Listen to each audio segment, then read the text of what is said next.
안녕하세요. 캔들피그의 이런저런 시간입니다. 오늘은 중국의 1대1로에 대해서 이야기를 해볼 거고요. 최근 이탈리아가 주변 EU 국가나 미국의 요까지 들어가면서 왜 중국의 1대1로에 참여를 하는지, 이건 무슨 의미인지 이야기를 한번 해볼까 합니다. 일단 1대1로에 대해서 먼저 이야기를 해보겠습니다. 지금 화면에서 보시는 것처럼 1대1로라는 말은 대륙으로는 중국의 서쪽을 기점으로 해서 중앙아시아를 거쳐 서아시아, 유럽까지 대륙의 경제벨트를 연결하겠다는 일대라는 말과 남중국해를 기준으로 남태평양, 인도양, 지중해로 바닷길을 연결하겠다는 일로라는 말을 합쳐서 1대1로라고 합니다. 이 1대와 1로를 통해서 커다란 중국 중심의 경제 공동체를 만들어서 무역과 교류를 활성화시킨다는 것이 우리가 흔히 듣는 1대1로입니다. 사실 중국의 1대1로 프로젝트의 비전이 중국 국가들과 경제 공동체를 만들어서 국가 간 교류를 극대화시키겠다는 건 맞는데, 중국 입장에서의 목적은 자국 내의 국토의 균형 발전과 넘쳐나는 공급을 중국 주변 나라를 통해서 해소시키겠다는 겁니다. 잘 알다시피 중국이라는 나라는 베이징, 샹하이, 광저우 같은 동쪽 지방만 발전되어 있고, 이에 비해서 중국 서쪽은 상당히 못 살죠. 인위적으로 지역 경기를 띄워보려고 고속철도도 연결하고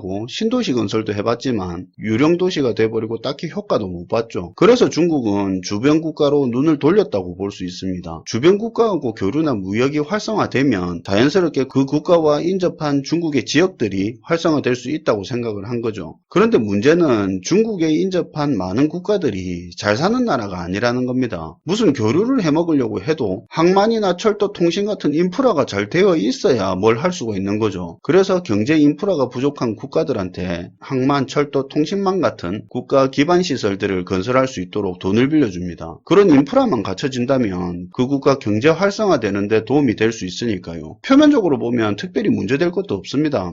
경제 여건이 되는 나라가 못 사는 나라 돈 빌려주고 키워서 자기 편으로 만드는 게 특이한 일은 아니죠. 그런데 이 1대1로가 미국 입장에서 보면 상당히 거슬리는 일이라는 겁니다. 사실 중국이라는 나라가 미국이 가지고 있는 지위를 자꾸 넘보려고 하는 상황이라서 중국 영향력이 확대가 되는 걸 막기 위해서 미국 입장에서는 상당히 공을 들이고 있는 편인데요. 미중 무역 전쟁이나 하웨이 금지 조치 같은 게 최근에 있었던 일이겠네요. 이런 상황에서 1대1로 프로젝트는 미국이 볼 때 중국이 자기들 중심의 경제 세력을 만들어서 미국에 도전하겠다는 의미로 보이기 때문에 좋게 보지는 않는 거죠. 그런데 재밌는 사실은 이 1대1로를 미국만 안 좋게 보는 게 아니라는 거죠. 세계적으로 1대1로 프로젝트가 신식민지 정책이라는 오명을 쓸 정도로 안 좋게 평가되고 있는 건데요. 현재 1대1로 참여하는 참여국조차도 1대1로를 안 좋게 보고 있는 상황인 거죠. 왜 그런가 하면 1대1로에 참여한 국가들이 중국한테 지게 된 빚 때문에 국가 경제가 엉망이 되고, 또 이런 것 때문에 중국에게 항구 같은 시설 운영권을 뺏기는 상황까지 벌어지니까 그런 이야기가 나오는 거죠. 내용을 설명하면 이렇습니다. 중국의 1대1로는 국가 기반 시설이 부족한 국가에게 돈을 빌려줍니다. 여기까지는 문제가 없습니다. 그런데 문제는 인프라 건설을 할 때 그 나라의 노동력을 쓰는 게 아니라 중국 회사가 들어와서 중국 자재에다 중국의 노동력을 사용하는 겁니다. 해당 국가의 노동력이 아니라요. 이게 굉장히 웃긴 건데요.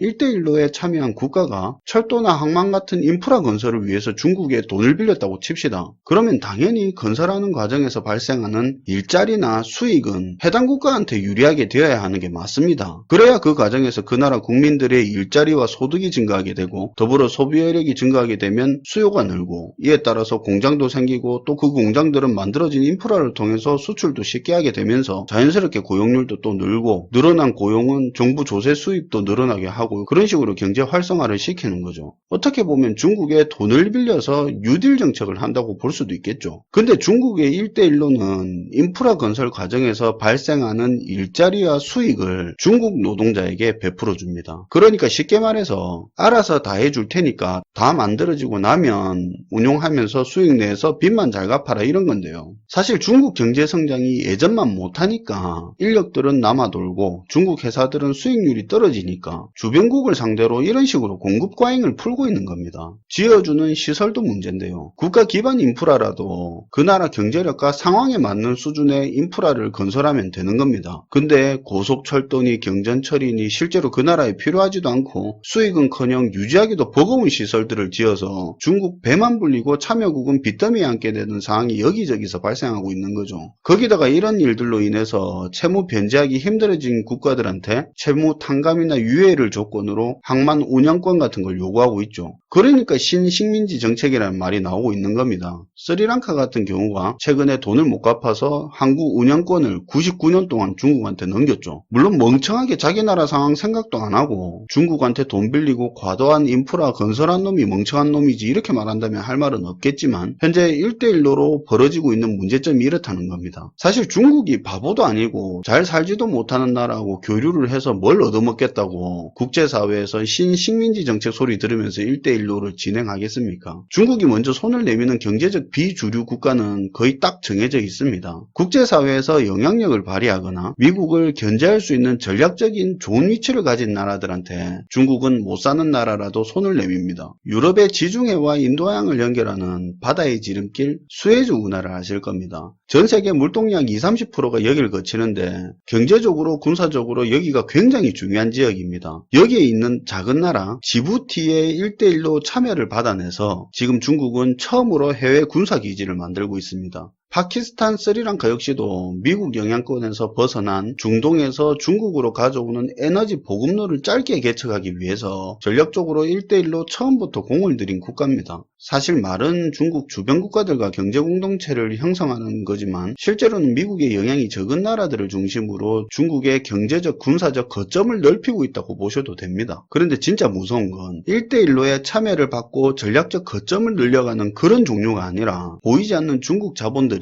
세계로 영향력을 펼쳐가는 겁니다. 제가 지난번에 이야기한 거 기억하시는 분이 계실 텐데 1대1로를 볼 때는 중국의 교통망이나 통신망 등이 이어지는 눈에 보이는 그런 것들에 관심을 가질 게 아니라 눈에 안 보이는 것에 관심을 가져야 된다고 말을 했었죠. 거기서 가장 중요한 부분이 중국의 자본이라고 했습니다. 표면적으로 1대1로에 참여했냐 안 했냐가 당장 중요한 게 아니죠. 여러분들 그거 아실 겁니다. 미국이라는 나라가 실제로 유대계의 자본들이 지배하고 있어서 정치, 방송, 영화, 유통, 언론 할 것 없이 모든 영역에서 유대인 손안에 놀고 있다는 이야기를 들어보신 적이 한 번쯤은 있을 겁니다. 이런 사례처럼 눈에 보이는 1대1로 뿐만 아니라 중국 자본의 움직임이 중요하다는 이유가 그겁니다. 1대1로와 상관없는 국가라 할지라도 이제 웬만큼 규모 있는 나라라면 중국 자본이 상당히 침투되어 있는 상황입니다. 중국의 대규모 자본이 최초에는 기업 투자식으로 들어왔겠죠. 시간이 지날수록 경제계의 중국 영향력은 굉장히 커질 겁니다. 어느 회사 같은 경우에는 최대 주주가 중국의 자본을 등에 업은 사람이 될 거고 어떤 회사는 최대 거래처가 중국 자본과 관계 있는 곳, 어떤 영화사나 방송사는 최대 스폰서가 중국, 어떤 대학의 연구비 지원 대부분이 중국 자본, 이런 식으로 중국 자본의 경제계 장악에서부터 시작해서 문화계, 학술계로 퍼져나가는 게 됩니다. 중국 자본이 그 국가의 자리를 잡기 시작하면 중국 자본에 얽매여 있는 경영자는 중국에게 유리한 사업 결정을 하게 될 것이고 대학 연구는 중국에게 유리한 게 나올 거고 방송 매체는 중국의 비판적인 이야기를 하는 순간 스폰이 줄겠죠. 이런 식으로 장악이 되다가 결국에는 친중 정치인이 등장을 하게 되고 그동안 경제계, 문화계, 학술계 등등에서 깔아놓은 중국 자본의 파워로 집권까지 가능하게 만들 수 있죠. 그렇게 중국 자본으로 만들어진 정치인이라면 1대1로 참여하는 건 어려운 문제는 아니겠죠. 국가의 외교정책도 중국 중심으로 설계가 될 겁니다.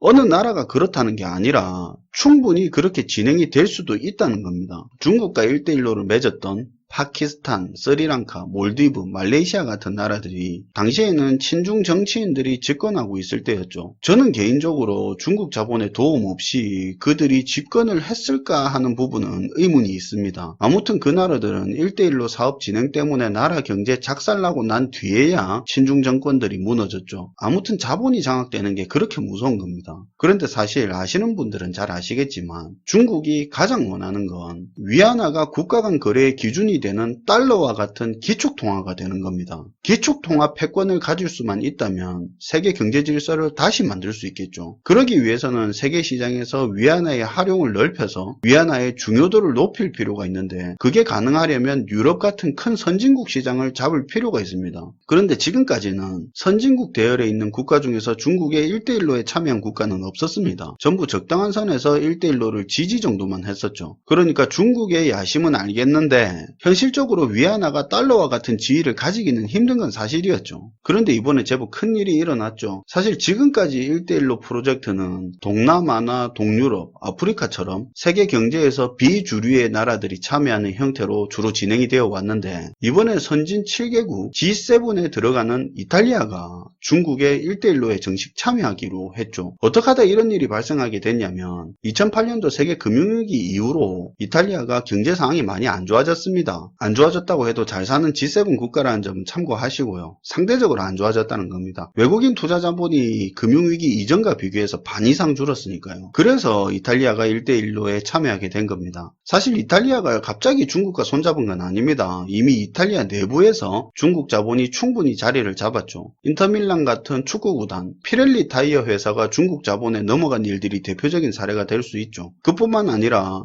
이탈리아 일부 지역에서는 중국인 거주자가 지역 인구 30% 정도 차지하는 것도 있고, 이탈리아 유명 관광지 같은 경우에는 이미 중국 공안이 순찰을 들고 있을 정도로 중국의 영향이 커졌습니다. 어찌 보면 이탈리아가 1대1로에 참여하게 된 게 그렇게 생뚱맞아 보이지는 않더라고요. 그런데 최근에 이탈리아의 1대1로 참여에 대해서 미국이랑 나머지 EU 국가들이 굉장히 격한 반응을 보였는데요. EU 같은 경우는 이탈리아가 유럽에 대해 중국 영향력이 크게 미치게 만드는 트로이 무마 같은 역할을 할 거라는 우려를 보이고 있고, 미국 같은 경우는 미국에 대한 모독이라는 격한 반응을 보이기도 했습니다. 어떻게 생각해보면 미국 입장에서는 그렇게 말할 수도 있을 거라고 봅니다. 왜 그러냐면 이탈리아도 사실 70년 전에 미국이 유럽 경제를 살리기 위해서 준 원조금 덕분으로 경제를 재건한 미국의 마셜 플랜의 혜택을 입은 나라인데요. 이제 또 중국 라인 탄다니까 충분히 열받을 수 있다고 봅니다. 이탈리아가 1대1로에 참여한다는 말은 육로나 항구를 중국과 공유한다는 말이 됩니다. 당연히 중국과 공간적, 시간적 격차는 줄어드는 거고요. 중국의 영향력은 커지면서 동시에 위안화의 중요도는 올라갈 겁니다. 유럽이라는 나라는 공동체라는 특성을 지니고 있기 때문에 이탈리아로 인해서 주변 국가의 중국 자본 영향력이 더욱 커질 겁니다. 중국 자본의 영향력이 커진다는 말은 유럽 국가에서 위안화가 많이 쓰인다는 말이 되는 거고, 그 말은 유럽이라는 큰 시장에 위안화가 자리를 잡으면서 달러의 기축통화 패권에 더 다가간다는 말이 되는 겁니다. 그런 측면에서 봤을 때 이번 이탈리아의 1대1로 참여는 무너져가던 1대1로 사업에 활력을 불어넣어주고 중국이 유럽에 대해서 경제적, 군사적, 정치적 영향력을 높일 수 있는 신호탄이 됐다고 할 수 있습니다. 개인적으로는 옛날 사드 보복에서 이미 경험했지만 중국의 경제 영향력이 높아지는 것 별로 달갑지는 않습니다. 그렇다 하더라도 만약에 중국의 1대1로가 유럽 쪽에서 성공을 하게 돼서 1대1로가 큰 힘을 갖게 된다면 그때는 우리나라가 1대1로에 참여하라는 압박을 받게 될 텐데, 그 상황이 되면 우리나라는 미국과 중국 사이에서 외교적으로 경제적으로 굉장히 힘든 상황을 맞이하지 않을까 하는 걱정이 듭니다. 그때 대해서 뭐 잘 하겠죠, 우리나라가. 오늘은 중국의 1대1로에 대한 이야기와 G7 국가로서는 처음으로 이탈리아가 1대1로에 참여한 이야기를 한번 해봤습니다. 개인적으로는 중요하게 보는 기사인데 쓸데없는 기사들 때문에 관심을 못 받는 것 같아서 오늘 준비를 해봤습니다. 시청해주셔서 감사하고요. 지금까지 캔들피그의 이런저런 시간이었습니다. 캔들스토리 식구가 되고 싶으시면 구독 눌러주세요.